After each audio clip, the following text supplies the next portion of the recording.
Honorable Sara C. Duterte.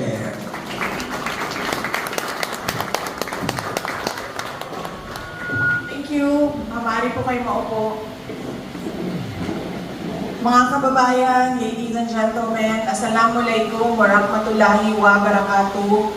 Padayaw mayong adlaw kaninyong tanan. Magandang araw sa inyong lahat. Morning po.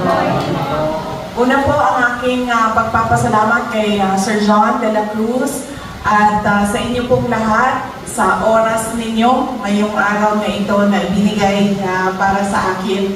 Actually, ang request ko ay small group lang pero masaya ako at nagulat ako nung nalaman ko na madami ang pupunta para sa short gathering natin.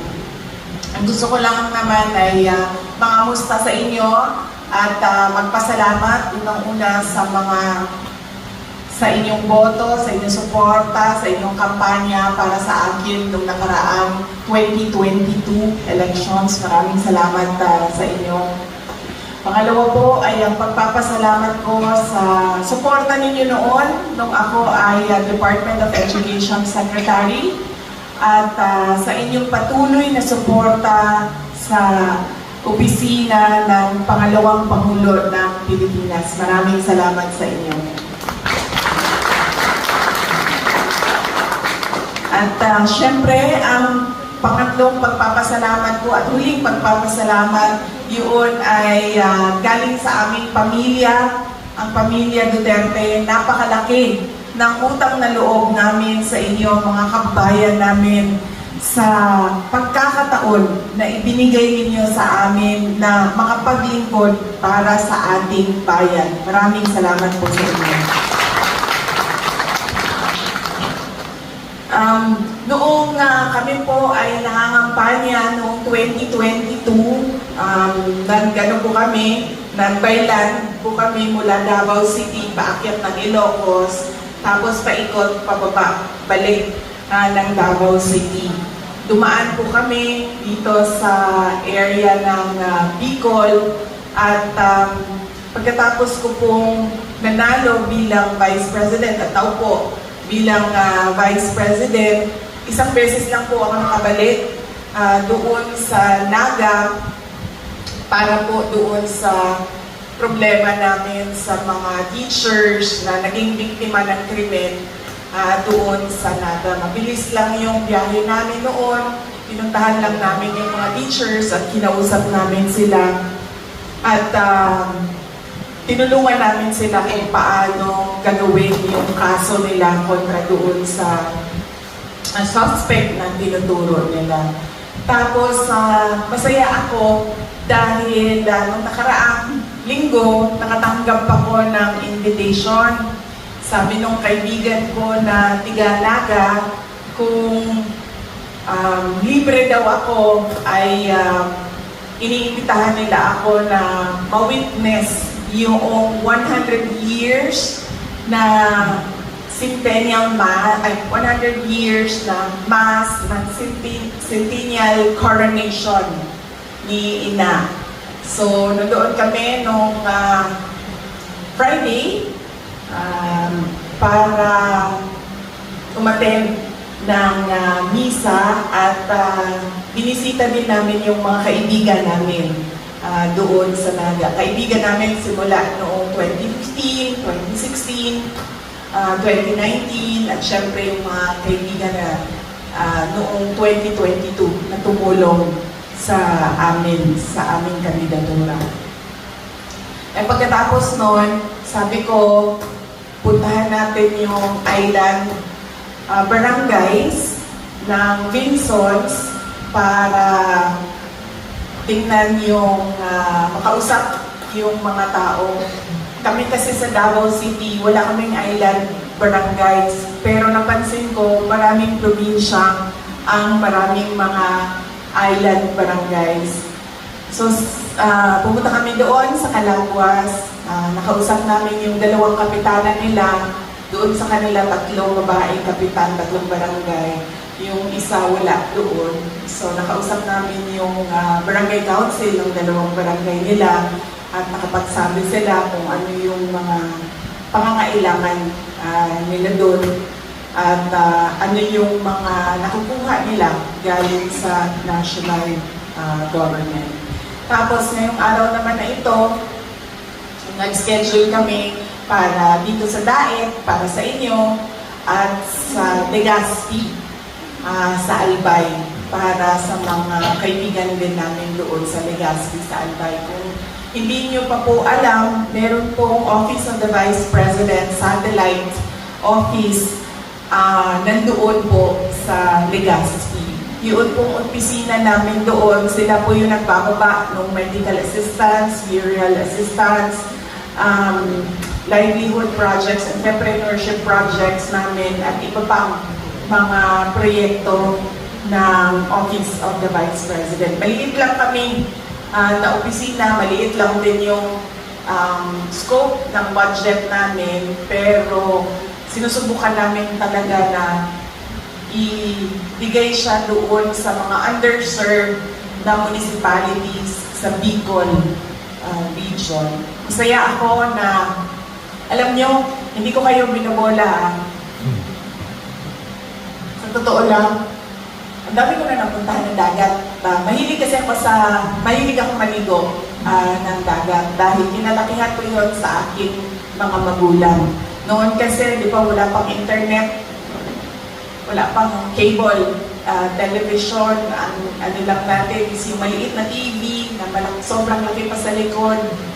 Tapos, scheduled lang yung mga shows na pinapalabas. So, ang aking mga magulang, kapag Saturday or Sunday, lagi pag Sunday, dinadala kami sa dagat, doon sa Davao City. So, parang picnic ba? Doon kakain ng lunch, maliligo, tapos uwi na kaagad sa bahay. Kasi malapit lang din, may mga coastal barangays kasi ang Davao City. At noon, sobrang ganda pa ng mga coastal barangays namin dahil hindi pa siya polluted. Yung sobrang linaw pa, nalala ko pa. Mabato siya, hindi siya ganito kaganda na buhangin siya. Doon sa aming mabato, pero malinaw yung tubig. Yun yung aalala ko. And syempre, kapag yun ang paulit-ulit na ginagawa nung ikaw ay bata pa, nadadala mo siya kapag ikaw ay may edad na. So, pag ako nag-iisip na mamasyal, lagi ang una niyan is kung nasaan yung dagat. Tapos, noon, nabisita ko ang Masbate dahil nagka-problema, kung maalala ninyo, nung DepEd ako, nagka-problema sila sa NPA doon dahil may enkwentro na malapit sa paaralan. Tapos yung mga bata at yung mga guro ay natakot na pumasok sa school, kaya pinuntahan namin, nag-request kami ng stress debriefing sa mga first responders ng Department of Education. Kinausap namin yung mga bata at kinausap namin yung mga teachers na kung anong gagawin, kung takot pa yung bata pumasok or takot yung teacher na pumasok. So nakabisita ako sa Masbate at nung panahon na yon, sobrang dami ng binisita namin na municipality kasi lahat sila apektado. Naghahabulan kasi yung operation ng military tsaka ng hinahabol nila na NPA. So, yung magkabigit-bigit na mga municipality, apektado sila. Pila ka bukat mga giyatuan ito?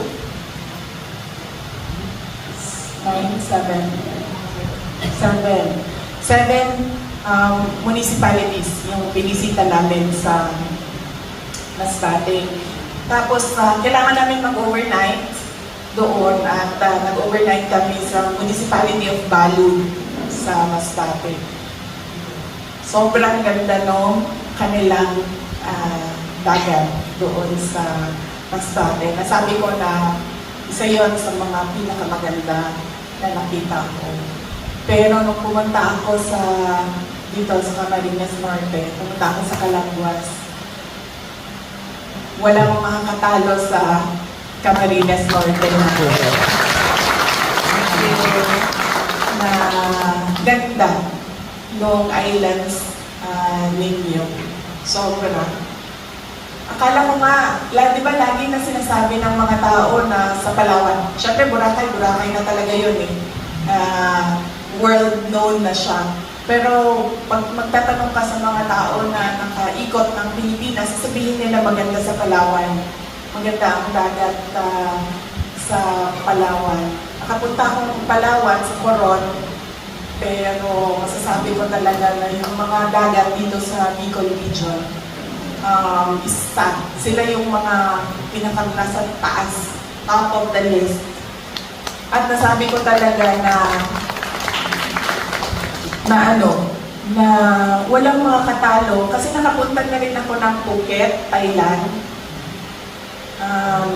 Walang makatalo talaga sa ganda ng mga isla ng Pilipinas. Meron ako nakita na sa tingin ko lalaban dito sa Bicol region, pero hindi kasi ako nakapunta doon sa island. Nakikita ko lang siya sa airplane.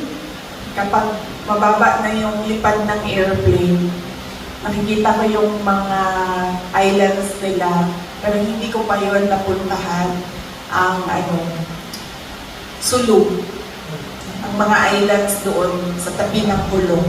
Sobrang ganda ng kanilang lugar. Isa yun sa mga pangarap ko na mabisita yung mga island barangays ng Pulong doon sa probinsya ng Sulu. Kaya yun, sobrang saya namin. At masaya din kami dahil pagdating namin doon, sabi ng mga taga-Kalangwas, sabi nila, ay, ang swerte mo kasi ganitong panahon, maano na daw yung dagat. Maalon, yes, maalon na daw yung dagat. Sabi niya, bihira na ang tumatawid dito pag ganitong panahon kasi malaki na yung mga alon. Pero nung 2 araw na nandun kami, maganda yung panahon. Pinagbigyan, sabi ko nga doon sa isang banggero, sabi ko pinagbigyan kasi kami ng Diyos. Tumawa siya ng tumawa. Kahit si Mayor kanina, doon sa Vinsons, nag-courtesy call ako sa kanya sa Municipal Hall. Sabi niya, alam mo, ngayon lang ako nakabiyahe ng Calagwas na ganitong panahon na walang alon sa dagat. So, sobrang saya dahil pinagbigyan ni Ina ang pag-ikot sa Bicol. So, yun po, yung iba ko pong mga pinagdadaanan, alam niyo naman na po yun. Hindi ko na po ito kwento ulit sa inyo lahat.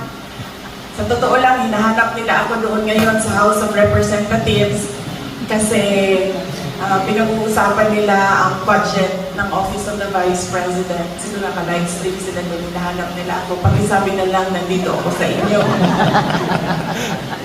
Sabi ko sa kanila, binibigay ko na yan sa inyo kung anong gusto niyong gawin sa budget ng Office of the Vice President. Bahala na kayo. Basta kami, kung anong meron, yun ang tutuloy-tuloy ang trabaho ng Office of the Vice President.